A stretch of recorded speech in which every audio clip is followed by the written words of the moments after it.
Hey guys, how are you? It's me, LB. So I took today as like a low-key day. I did a lot of things yesterday and I've been playing around with the Mystical Shaman Oracle deck this week. I've had it for a while. I don't use it much. I put it in my deck swap and rotation. I did a post about that on my Instagram if you're interested in learning more. But I was sitting here and I pulled out two cards and I clearly saw a message for me, but I also saw a collective message as well. Something that I've been trying to do is be more fluid and available when spirit wants to come through with a message. And so I just want to deliver it to you today. It's not going to be very long. I want to keep it short. I want to keep it sweet. I'm in the middle of Game of Thrones, to be perfectly honest with you. I'm like, damn. So they're like, we're right in the middle of a good part. And they're like, you are going to deliver this message. So here I am. So I just want to thank God, the utmost high, for giving me the opportunity to deliver this message for anyone who needs it today. I love you so much. So the two cards that came out were the Sorcerer and the Sweat Lodge. So when I saw these two cards, I immediately saw myself as the Sorcerer, and this felt like a heads up. Hey, Lauren, that's me. The collective is about to go through a really big purge.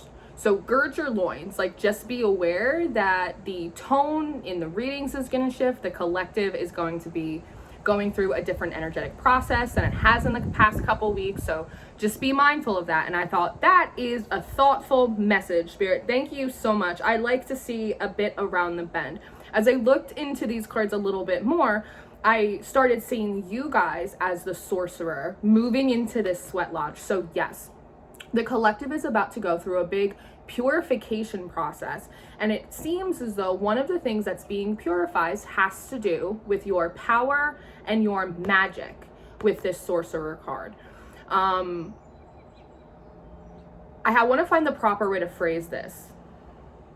Do you see how it looks like the Sorcerer has her back turned on the Sweat Lodge?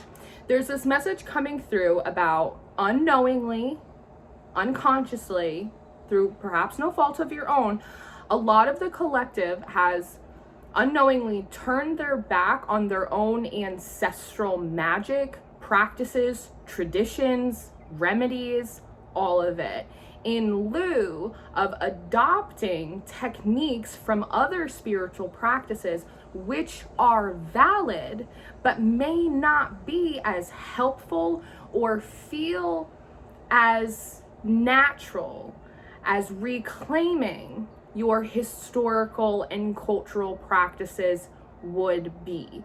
There's nothing wrong with learning from other cultures. We should be learning from one another. But when we're adopting practices that our ancestors didn't participate in, that, throughout the course of our past lives, we don't have any experiences, and it's almost like we're leaving cards on the table. We're leaving money on the table. There's such a wealth that wants to come in for us. And part of it is also with this purification, it's about coming into a new level of integrity when it comes to our magical practices, our spiritual paths, how we pursue gnosis. Does that make sense? So I see this being a primary element of the collective purge and purification right now. So if you're feeling guided to start looking more into your ancestry, your ancestors' gods, their traditional practices, folk magic, stuff like that, you're on the right track. It means you're in alignment with this energy. Something else that's coming through here is with this Sweat Lodge. Do you see how she's walking into the light?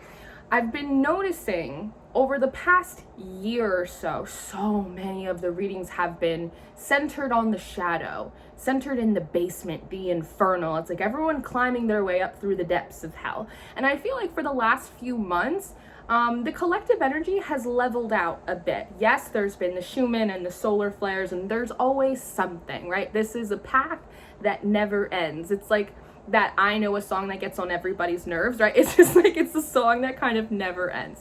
However, the energy in the collective lately has been a little bit lighter. It has been focused more on the light, on optimism, on connection, on healing, right? A lot of us are sort of outgrowing these old seasons, which is a beautiful, beautiful thing.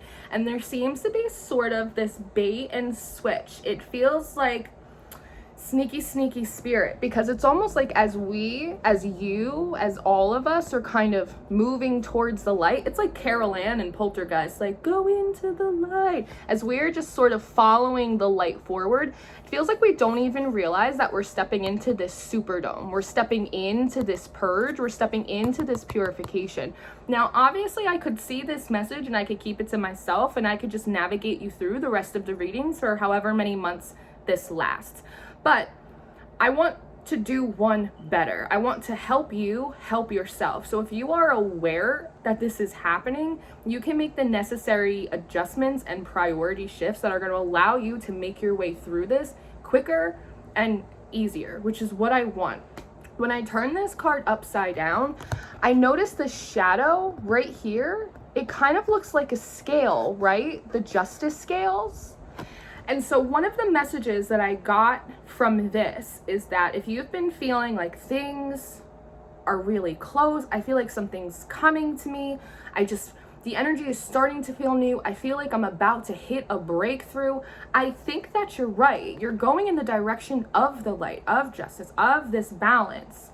But it feels like there are just a few remnants of the past. There's just a few remnants of belief systems or practices, stuff that isn't in integrity, stuff that isn't organic to you, stuff that even has to do with like internal biases, the internal hypocrisy that all of us hold. It just feels like it's almost like patchwork. It's just like a couple of these little patches on us, and they sort of need to get removed. They need to get purified out. So that way we can actually get the things that we have worked so hard for, things that we have believed for, prayed for, manifested for, like however it works for you in your own practice, right? It's almost as like we are, as a collective, very, very close to hitting another collective shift, and it feels like a shift for the better. But again, there are just a few little perspectives, a few little habits, practices that we may have that, again, they're not in alignment with us, but maybe we just don't realize because we've been doing them for so long. Maybe it's an attitude that isn't serving us, right? It's something that is not in integrity that makes it harder for those scales to balance. It's like if those scales are balanced, then there is an unlocking that happens and we can start to receive more of the change that we've been looking for. And so this is why the collective is going into this purification process. It does not feel as deep or as painful. I don't know if deep's the right word, but it does not feel as challenging and as painful as it has been over the last year, year and a half, 2 years. Some of it has to do with surface level stuff, and then some of it has to do with just kind of aligning to the right things for you, the right perspectives, the right magical practices, the right spiritual posture, that type of stuff. You may be seeing like apex predators, birds of prey was coming through, birds of prey. Someone's watching that movie, Birds of Prey, that Harley Quinn movie with all the ladies. That's an Easter egg for someone. It's not for all of you, but that might be a confirmation that this message is for you. Remember, not every message is for everyone. So I always like to remind you guys to cross-check me, do your own divination, ask your spirits, your guides. I always go to nature for my confirmation. So you may be seeing birds of prey, you may be seeing some kind of apex predator bird, and that seems to be a confirmation for you that this message may apply to you. Very good. Very good. So again, I wanted to keep it short and sweet. This is what I have. It's just what I'm pulling in right now. This message may evolve over time if I get more information, but while I was here and present, I wanted to deliver it before it slipped back into the ether. Did you hear the wind picking up? Yeah. So I love you very much. I really hope this was helpful for who it was ever meant for. I hope it helps guide you in the right direction if you needed a little bit of a nudge. I adore you, and I will call you in 5 minutes. See you later.